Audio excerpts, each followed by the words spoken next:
وہ پاکستان کی بنیاد کے ساتھ جڑا ہوا ہے، ہندو دشمنی۔ میرے ایک دوست اعجاز قمر راجہ کا شعر ہے، کوئی دریچہ ہوا کے رخ پر نہیں بنایا، میرے بزرگوں نے سوچ کر گھر نہیں بنایا۔ تو بنیادی پرابلم یہ کہ ہم نے سوچ کر گھر نہیں بنایا تھا۔ چلیے، دنیا میں بلنڈرز ہوتے ہیں، میں دنیا بھر کا پھرا ہوا آدمی ہوں، میں نے کئی جگہوں پہ بلنڈرز دیکھے، چیکوسلواکیہ کا ٹوٹنا، یوگوسلاویہ کا ٹوٹنا، یہ سب کچھ میں نے اپنی آنکھوں سے دیکھا ہوا ہے۔ بلنڈر ہوتے ہیں، نئے دیش بنتے ہیں، ناٹ اے بگ ڈیل۔ مسئلہ یہ ہوتا ہے کہ آپ اپنے لمحہ موجود میں، حاضر وقت میں کیسے جی رہے ہیں۔ ٹھیک ہے، اب جو حاضر وقت میں جینے کا جو معاملہ ہے، جو آج آپ کی اور میری کنورسیشن کا بنیادی موضوع ہے، کہ پنجابی میں جیسے کہتے ہیں کہ اے عقل کتھے چڑھ گئی، کہاں عقل چلی گئی، یہ مت کیسے ماری گئی، وہ مت میں اپنا تھیسس آپ کے ساتھ شیئر کرتا ہوں آج آپ کے ساتھ اس کنورسیشن میں۔ ہندو نفرت ہمارے لبرلز میں، ہمارے دہریوں میں، ہمارے مذہبی لوگوں میں، ہر طرح کے لوگوں میں گھسی ہوئی ہے۔ ان کا یہ خیال ہے، اور یہ میں سب کو چیلنج کرتا ہوں، سب سے ایمانداری سے پوچھنا چاہتا ہوں، کیا سب کے دلوں میں یہ نہیں ہے کہ ہندو ایک قابل نفرت ہے؟ پلیت لوگ ہیں، نیچ لوگ ہیں، ان کے خلاف ہر وقت سازشیں کرتے رہتے ہیں۔ اچھا، جو ہمارے لبرلز ہیں نا، جن کا آج ہم ذکر کر رہے ہیں، وہ مجھے کہتے رہتے ہیں اور کہہ رہے ہیں کچھ 40-50 سالوں سے، نہیں نہیں نہیں، ہم تو اسی بات پہ لڑ رہے ہیں کہ پاکستان میں ہندو نفرت کیوں ہے۔ تو پھر میں ان سے یہ پوچھتا ہوں کہ آپ کو ایک ہندو جماعت سے کیوں نفرت ہے، بی جے پی سے؟ حالانکہ وہ ہندو جماعت خود کو کہتی نہیں، ان کے سیکرٹری جنرل میرے دوست ہیں شاہ صاحب، اور میں آپ کو متعدد اگزامپلس دے سکتا ہوں۔ مسلمانوں کی اکثریت وہ بی جے پی کے ساتھ اظہار جسے کہتے ہیں ڈفرینس آف اوپینین رکھ سکتی ہے، لیکن نفرت کا کوئی معاملہ نہیں ہے۔ میں ذاتی ایکسپیرینس کی بنیاد پہ یہ بات کہہ رہا ہوں۔ اچھا، وہ تو بھارت جانے، بھارت کے مسلمان، بھارت کے ہندو، وہ وہاں کی قومیں جانے، پاکستانی سارے کے سارے ڈائریکٹلی یا انڈائریکٹلی ہندوؤں کے خلاف ہیں، اور حالانکہ ہندو ہمارے ہی اینسسٹرز تھے۔ میں اگر اپنے دادا پردادا، نانی پڑنانی کے بارے میں جھوٹ بولوں کہ وہ عرب سے آئے تھے، تو اس کا مطلب یہ ہے کہ میں اپنے بارے جھوٹ بول رہا ہوں۔ میں اویس صاحب آپ کے بارے میں جھوٹ بول دوں تو بات چل جائے گی، میں اپنے بارے میں اپنے ساتھ جھوٹ بولوں گا تو اس سے زیادہ بے وقوف شخص کوئی نہیں ہوگا۔ تو آپ کو یہ میری فیلنگ کئی سالوں سے چلی آ رہی ہے، آپ کو محسوس ہوتا ہے، آپ چونکہ ہماری نئی نسل کے رائٹر جرنلسٹ ہیں، تو آپ کو محسوس ہوتا ہے، آپ نے کیا اپنے دور میں، اپنے ارد گرد جب پاکستان میں تھے، یہ کیفیت دیکھی جو میں نے ساری زندگی دیکھی؟ نہیں، آپ بالکل ٹھیک کہہ رہے ہیں طاہر صاحب، اور پاکستان کے اندر جو ہندوؤں سے نفرت ہے، اس کی ایک بہت بڑی وجہ جو ہے پاکستان کا نصاب تعلیم ہے، جس کو میں خضاب تعلیم کہتا ہوں۔ پاکستان کے اندر جب آپ بچوں کو مطالعہ پاکستان پڑھاتے ہیں، ہسٹری کا تو سبجیکٹ ہی آپ نے ختم کر دیا ہے۔ اس کا مطلب یہ ہے کہ آپ لکھتے ہیں اپنے مطالعہ پاکستان میں کہ پاکستان کی بنیاد تبھی رکھ دی گئی تھی جب پہلا مسلمان جو ہے، یعنی محمد بن قاسم، اس نے سندھ کی دھرتی کے اوپر قدم رکھا تھا، اور پاکستانیوں کو یہ بھی نہیں پتا ہوگا کہ جو لفظ ہند ہے جو وہ سندھ سے نکلا ہے، اور یہ سندھ کا جو لفظ ہے ابھی بھی وندے ماترم کا ایک جزو لا ینفک ہے۔ تو یہ جو پاکستان کا نصاب تعلیم ہے کہ دشمن چانکیا اور اس طرح کے جو نیگیٹو کونوٹیشن استعمال کی جاتی ہے ہندوؤں کو لے کر، وہ پاکستان کے لوگوں کی برین واشنگ کا ایک بہت بڑا ذریعہ ہے۔ اس کے بعد آپ کے سرکاری ٹیلی ویژن پہ جتنے بھی رائٹ ونگ کے دانشور ہیں ان کو پرائم ٹائم دیا جاتا تھا۔ پھر جب میں بڑا ہو رہا تھا تو طارق اسماعیل ساگر صاحب ناول لکھا کرتے تھے، میں ایک جاسوس تھا، اور اس طرح سے بھارت کے خلاف زہر اگلا کرتے تھے۔ نسیم حجازی صاحب بھارت کے خلاف زہر اگلا کرتے تھے۔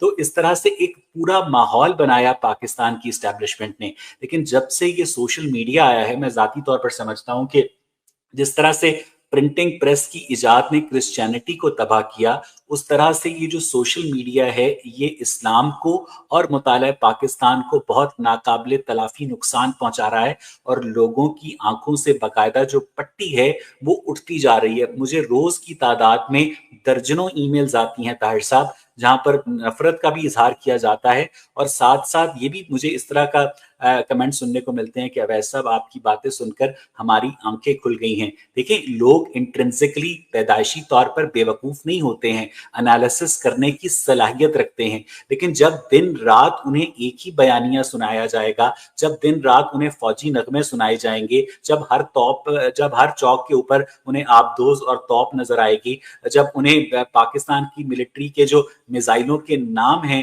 وہ افغان جنگجوؤں کے نام پر نظر آئیں گے، تو پھر آٹومیٹکلی ان کے اندر ہوتا ہے کہ اس معاشرے کے اندر عزت حاصل کرنے کے لیے ملیٹیرلزم کو سپورٹ کرنا ضروری ہے۔ یعنی جب بھی ایک فوجی کی لاش گھر آتی ہے تو آئی ایس پی آر کے مطابق اس کے بوڑھے باپ یا ماں کے اوپر لازم ہے کہ وہ ضبط کا مظاہرہ کرتے ہوئے اپنے گالوں سے ایک اشک کو بھی نہ بہنے دے اور کہے کہ مجھے اپنے بیٹے کے اوپر ناز ہے، اور اگر میرے 10 مزید بیٹے ہوتے تو وہ بھی اس میں دھرتی پر قربان کر دیتا۔ یعنی 1958 میں میجر توفیل نے ایسٹ پاکستان لکشمی پور میں جو جان قربان کی تھی، اس کا مطلب ہے وہ ضائع چلی گئی۔ تو میں یہ سمجھتا ہوں کہ یہ جو پاکستان کے اندر جو نصاب تعلیم ہے، اس نے پاکستان کے لوگوں کے مائنڈ سیٹ کو تبدیل کرنے میں اور زہر آلود کرنے میں اور پلیوٹ کرنے میں ایک بہت اہم کردار ادا کیا ہے۔ دیکھیے، ابھی جو ہم پیچھے باتیں کر رہے تھے، ہم عرب دنیا سے 1000 سال پہلے محمد بن قاسم آیا، تو میرے خیال ہے ایک یا دو مثالیں ملتی ہیں ہمیں عربوں سے جو ہند کی طرف آئے۔ ادروائز زیادہ تر لوگ سینٹرل ایشیا کی طرف سے آئے تھے، جو چنگیز خان، ہلاکو خان، جو کہ مسلم اینسیسٹری کے نہیں تھے، ان کے کنورٹ ہوئے لوگ تھے، جیسے امیر تیمور اور یہ سب لوگ۔ میں ان علاقوں میں رہا ہوں کئی سال اور مجھے تھوڑی سی ان کی ہسٹری کا بھی اندازہ ہے۔ وہ لوگ آئے۔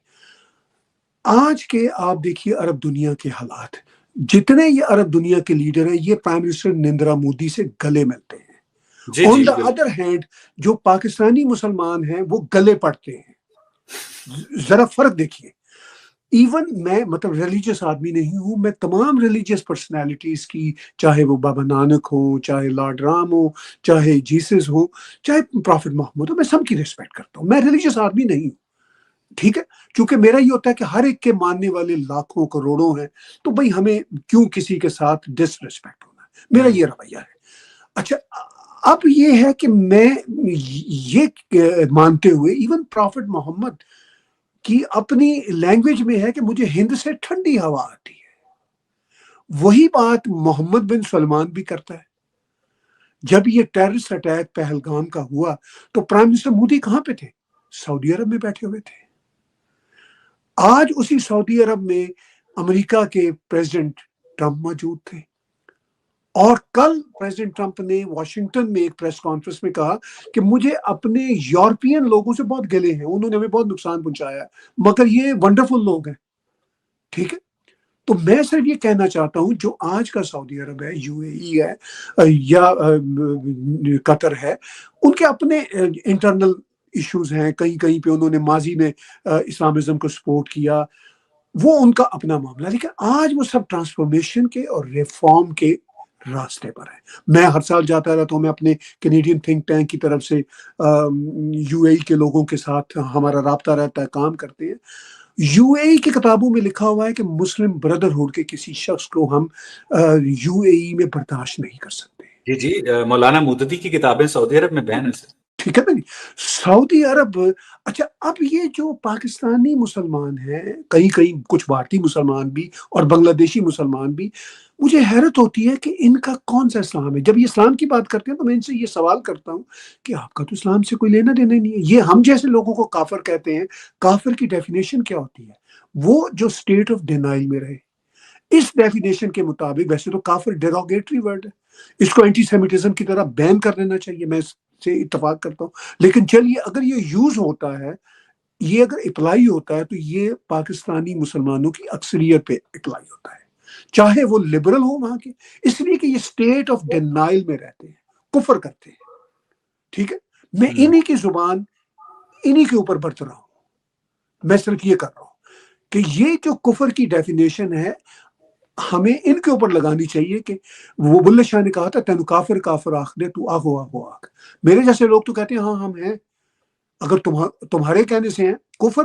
اگر مجھے کوئی کفر کہے تو کفر کی میرے نزدیک ڈیفینیشن یہ ہے کہ میں اسٹیٹ آف ڈینائل میں ہوں یا ریالٹی کو ایکسیپٹ کرتا ہوں، کائنات کی خوبصورتیوں کو پسند کرتا ہوں. کائنات میرے لیے میرا خدا ہے، میرے لیے کوئی ریلیجیس خدا میرے لیے خدا نہیں ہے. کسی کا ہے تو مجھے اس میں کوئی اعتراض نہیں ہے، سب کو حق ہے اپنی اپنی سوچ رکھنے کا. ٹھیک ہے. لیکن طاہر صاحب اگر آپ سے کوئی مولانا منہ ٹیڑھا کر کے پوچھے کہ پھر طاہر بھیا یہ بتائیے کہ اتنی بڑی کائنات کیا خود سے وجود میں آ گئی، تو آپ کیا جواب دیتے ہیں اسے؟ میں اس کو پہلا جواب تو یہ دوں گا کہ تمہاری وجہ سے یہ وجود میں ہرگز نہیں ہے. پہلے تو تم میک شیور یہ کرو. دوسری بات یہ کہ یہ کائنات ہی خدا ہے. مطلب یہ کائنات ہی، میری ذاتی رائے میں، میری یہ تصوف کی رائے ہے بیسیکلی. ٹھیک ہے. ہاں اچھا، تصوف کی بھی کئی ڈیفینیشن ہے. تصوف میں بھی بعد میں ہم نے اتنا فراڈ دیکھا انفارچونیٹلی. جی ہاں، تصوف میں بھی اتنا فراڈ چلا. میری ذاتی رائے یہ ہے کہ مطلب یہ کائنات کی پرسیپشن سائنس کے ساتھ جڑی ہوئی ہے. جیسے پتھر سے ٹکراتا ہے تو ایک سپارک ہوتا ہے ایک سیکنڈ کے لیے، وہ سپارک پھر ختم ہو جاتا ہے، وہ کہ انرجی میں کنورٹ ہو جاتا ہے. سبلیمیشن آف انرجی جو ہے نا، one form of energy goes to another form of energy. جیسے ہم یہ بٹن دباتے ہیں بجلی آ جاتی ہے، بجلی کے پیچھے سے انرجی کا کچھ اور سورس ہے، اس کے پیچھے کچھ اور سورس ہے. تو میں اس کائنات کی کریشن کو، اپنے خدا کو، چلے سر، آپ کو پتا ہوگا کہ میں عمومی طور پر جو پوڈ کاسٹنگ کرتا ہوں وہ میں ریلیجس ایسپیکٹ سے کرتا ہوں. میں لوگوں سے ایگزسٹنس آف گاڈ پہ بات کرتا ہوں. میں ایک ڈکلیئرڈ ایتھیسٹ ہوں. تو میں آپ کی موجودگی کا فائدہ اٹھاتے ہوئے جو پاک انڈیا معاملات تھے اس کو تو ہم نے ڈسکس کر لیا. آخری 12 منٹ ہے میرے پاس. میں آپ سے جاننا چاہتا ہوں، یعنی میں آپ کا ایک جونیئر ہوں، کہ آپ کا جو دیکھیں، آپ نے بھی میری طرح ایک روایتی مسلمان گھرانے میں ہی آنکھ کھولی ہوگی اگر آپ لاہور میں پیدا ہوئے ہیں. تو آپ کو کب شک ہوا پہلی مرتبہ کہ کہیں نہ کہیں کوئی گڑبڑ ہے اور آپ نے اپنی کویسٹ شروع کیا؟ میرا سوال سمجھ رہے ہیں؟ یعنی کب آپ نے، اور آپ کو شک ہوا کہ یہ جو ہمیں اللہ، رسول اور گاڈ اور کلمہ اور شلمہ یہ سب کچھ بتایا جا رہا ہے، اس میں کہیں نہ کوئی 2+2 4 نہیں ہے. تو اس کویسٹ کے بارے میں تھوڑا سا مجھے بتائیے گا. یہ میری ذاتی دلچسپی کا سوال. اس میں کئی فیکٹرز تھے. ایک سب سے بڑا فیکٹر یہ تھا کہ میں لاہور میں ضرور پیدا ہوا مگر قصور میں میری پرورش ہوئی، اور میرا جو گھر تھا وہ بلے شاہ کے ٹام کے بہت قریب تھا. تو ہم بچوں کو زمانے میں کوئی اور بڑی انٹرٹینمنٹ تو ہوا نہیں کرتی تھی. ٹیلی ویژن بھی محلے میں ایک ہوتا تھا، سب وہ دیکھنے جاتے تھے. میں یہ بات کر رہا ہوں ارلی 70s کی، میری 63 کی پیدائش ہے. ٹھیک ہے. تو اس زمانے میں ہماری سب سے بڑی یہ ہوتی تھی کہ ہم بلے شاہ کے وہ مزار پہ چلے جایا کرتے تھے، اور اس احاطے میں بیٹھ کے ہماری انٹرٹینمنٹ ہوتی تھی دوستوں کی آپس میں. وہ وہاں پہ کچھ فٹ بال کھیلنا، کچھ اس طرح کی جو ایکٹیویٹیز. وہاں پہ قوال آیا کرتے تھے اور وہ بلے شاہ کا کلام گایا کرتے تھے تاکہ کوئی لوگ ان کو 2 روپے 5 روپے دے دیا کریں. وہ بیچارے اپنے روزی روٹی کے لیے ہوتے تھے. میں اس زمانے میں کتابیں نہیں پڑھا کرتا تھا، اسکول کا وہ زمانہ تھا، میری کو دوسری تیسری جماعت کا یہ وقت تھا. تو وہ جو شعر پڑھا کرتے تھے تو راہ چلتے کھیلتے کھیلتے ہم سنا کرتے تھے کہ بلیا میں ایو ہی جانا کچھ نہ جانا. جب یہ بات میں نے پہلی بار سنی، اگر آپ پنجابی سمجھتے ہیں تو آپ کو بات سمجھ آئے گی کہ بلیا میں نے یہی جانا کہ کچھ نہ جانا، بلیا میں ایو ہی جانے اور کچھ نہ جانے. تو مجھے یاد ہے کہ میں سوچ کے غوطے میں پڑ گیا کہ یہ کیا بات ہے کہ آپ یہ جانتے ہیں کہ آپ کچھ نہیں جانتے. ٹھیک ہے. پھر وہ بلے شاہ کو میں نے پڑھا بعد میں، تو انہی قوالوں سے سنتا رہا. اور آپ کو میں یہ آج بات بتاؤں، ان قوالوں میں ایک شخص نصرت فتح علی خان بھی تھے. اس زمانے میں وہ پاپولر نہیں تھے. ٹھیک ہے. وہ آ کے گایا کرتے تھے، مجھے ان کی آواز بہت اچھی لگتی تھی، ان کے گانے کا انداز بہت اچھا لگتا. تو پھر میں بیٹھ جایا کرتا تھا. پھر میں مطلب شاید 10 سال کا ہوں گا، کچھ سمجھ آنی شروع ہوئی. کبھی میرے فادر آ جایا کرتے تھے یا ہم لوگ کزن محلے کے بچے چلے جاتے. تو بہت ارلی ٹین ایج میں مجھے یہ احساس ہوا کہ یہ جو سارا گورکھ دھندا ہے دھرموں کا، یہ اصل میں کاروبار ہے یا لوگوں کی اپنی اپنی سوچ ہے، لیکن بلّہ شاہ میرا پہلا گرو تھا اور آخری گرو ہے۔ ٹھیک ہے، جد گل سمجھ لئی تے رولا کی، اے رام رحیم تے مولا کی۔ تو آپ نے آخری نماز کب پڑھی طاہر صاحب؟ ہاں، یہ میں انٹرسٹنگ بات بتاتا ہوں آپ کو، آخری نہیں میں کہوں گا، آخری نہیں کہوں گا، میں نے ابھی لاسٹ ٹائم جو نماز پڑھی ہے وہ اپنے دوست حمید بشانی کے فینرل پہ پڑھی ہے، ابھی پچھلے 2 ہفتوں کی بات ہے۔ میرا جھگڑا نہیں ہے کسی مذہب سے، ٹھیک ہے، میں مندر جاتا ہوں تو سر ٹیکتا ہوں، میں گردوارے جاتا ہوں تو سر ٹیکتا ہوں، مجھے سیناگوگ میں ایز اے تھنک ٹینک ممبر مجھے کچھ ایشوز پہ بلایا جاتا ہے لیکچر دینے کے لیے، میں ریسپیکٹفلی جاتا ہوں، میں چرچ جاتا ہوں، مجھے آپ جہاں کہیں بلائیں گے میں اس جگہ کی عزت کروں گا۔ میرے نزدیک میں جو ہمارے دوست ہیں جو مطلب پاکستان سے تعلق ہے، جن کا جو بالکل اسلام کے دائرے سے باہر چلے گئے، میں نے بھی اسلام پہ کریٹیکل آرٹیکلس لکھے ہوئے ہیں بہت سال پہلے، لیکن وہ آرٹیکلس کوئی ایسے نہیں تھے کہ جس میں میں کوئی اٹیک کر رہا تھا، میں صرف اپنا نقطہ نظر دے رہا تھا۔ لیکن جب میں نے اسلام کی حقیقت یہ سمجھی کہ یار یہ پاکستانیوں کا اسلام ہی مختلف ہے یا ساؤتھ ایشین کا اسلام ہی مختلف ہے۔ نہیں طاہر صاحب، آپ کو جو بابا بلے شاہ کے مزار پر جو قوالیاں سن کے جو شک ہوا، اس کو آپ نے باقاعدہ اپنے اندر، ظاہر ہے کہ اس کے بعد آپ نے کچھ کتابیں بھی کھنگالی ہوں گی، آپ نے اپنا جی ایک ذاتی جو تلاش کا جستجو کا سفر بھی کیا ہوگا، آپ نے کچھ علماء کرام سے یا اپنے بڑوں سے سوالات بھی کیے ہوں گے، تو کس ایج میں جا کے آپ اس نتیجے پر پہنچے کہ آپ کا مذہب اسلام سے یا کسی بھی آرگنائزڈ ریلیجن سے کوئی بھی ایک سبمشن کا رشتہ باقی نہیں ہے؟ دیکھیے، مجھے اس بات کا احساس رفلی 16-17 سال کی عمر میں ہو گیا تھا۔ میں اس وقت تک نماز بھی پڑھ لیا کرتا تھا، بعد میں بھی پڑھ لیا کرتا تھا، میں آپ کو یہ بات بتاؤں، مثلا عید کی نماز، ٹھیک ہے نا، یہ جیسے کچھ سوشل پریکٹسز ہوتی ہیں نا، اس طرح بغیر کسی چیز کو مانے، اور میں ڈس ریسپیکٹفل بھی نہیں ہونا چاہتا تھا اور نہ آج ہونا چاہتا ہوں، مجھے کسی کا خوف بھی نہیں ہے، ٹھیک ہے، لیکن میں نے جو لوگوں سے رابطہ کیا، اب دیکھیے میرے ساتھ کچھ معاملہ تھا کہ میں اپنے والدین کا اکیلا ہی بیٹا تھا، تو مجھے کوئی پیئرس پریشر تو تھا نہیں میرے اوپر۔ ہاں، جو سوسائٹی کا ایک سوشل پریشر ہوتا ہے وہ تھا۔ میرے فادر ایک لبرل سے آدمی تھے، نماز پڑھنے والے آدمی تھے، باقاعدگی کے ساتھ آدمی تھے، انہوں نے میرے اوپر کچھ امپوز ہی نہیں کیا تھا، شاید یہ ان کی بڑی مہربانی رہی۔ میری والدہ ایک سادہ سی خاتون تھی، انہوں نے مجھے بس کہا کہ بیٹا کبھی نماز پڑھ لیا کرو، تو میں کبھی کبھی پڑھ بھی لیتا تھا، لیکن وہ میرے اوپر کوئی چیک اینڈ بیلنس ہی نہیں تھا۔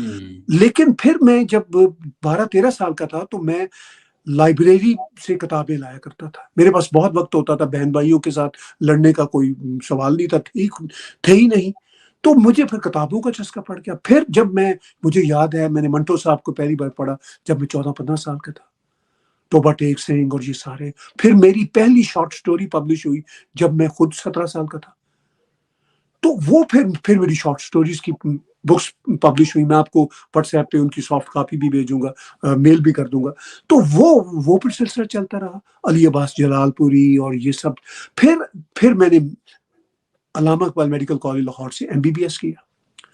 تو جب میں نے ڈاکٹری پڑھی تو مجھے انسان کی فزیکل اور کیمیکل کمپوزیشن کی سمجھ آئی، بہت بریکی کی۔ لوگ تو MBBS کے فرسٹ ایئر میں اپنے نام کے ساتھ ڈاکٹر لگا لیتے ہیں، تو آپ آج بھی نہیں لگاتے؟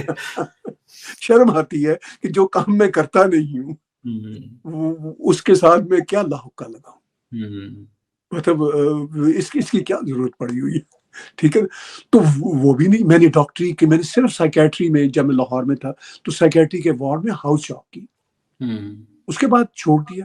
اس کے بعد میں Soviet union free lance journalism کرتا رہا، پھر سوویت یونین میری آنکھوں کے سامنے ٹوٹا، پھر کینیڈا میں اپنی فیملی کے ساتھ 1999 کے شروع میں ہمیشہ کے لیے آ گیا، تب سے میں کبھی پاکستان نہیں گیا، جانے کی تمنا بھی کوئی نہیں، ٹھیک ہے نا، کوئی تمنا نہیں۔ اچھا، یہ جو طاہر صاحب کینیڈا کے اندر اسلامزم کا راج رائز ہے، میری پچھلے دنوں محلیت سرکاری سے بات ہو رہی تھی کہ مسی ساگا اس وقت جو ہے مزری ساگا بن چکا ہے، اور جگہ جگہ آپ کو جو پاکستانی اور انڈین مسلمان ہیں انہوں نے اپنے گیٹوز بنا لیے ہیں، اور جو کینیڈین